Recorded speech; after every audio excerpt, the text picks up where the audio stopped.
It was the report on millennials that started it all.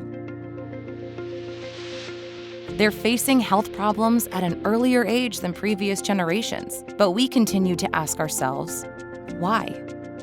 So we reached into the communities we serve across the nation to listen to what millennials, employers, healthcare professionals, and community leaders have to say. And this is what we heard.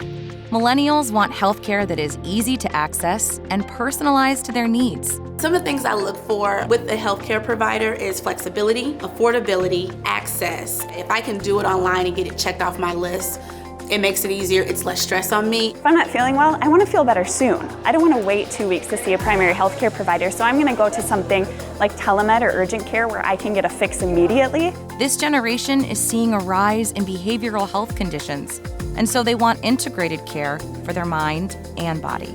I think this brings up the issue of having a diverse approach to something that's not just a one problem issue. It's trying to look at where the deficits are in healthcare and behavioral health and needing that collaborative perspective.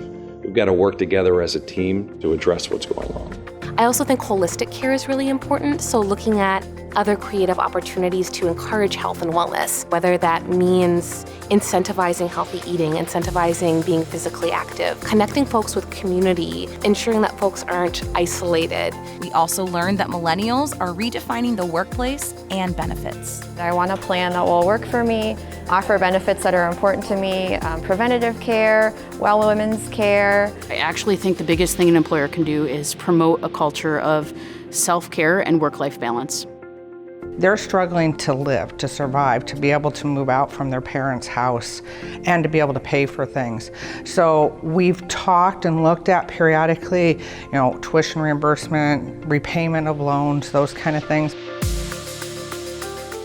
After listening to voices across the country, we recognize the need to work together in order to improve the health of what will soon be the largest generation in our workforce. It's time to ask ourselves, how do we drive change that meets millennials' needs today and tomorrow? For the health of America.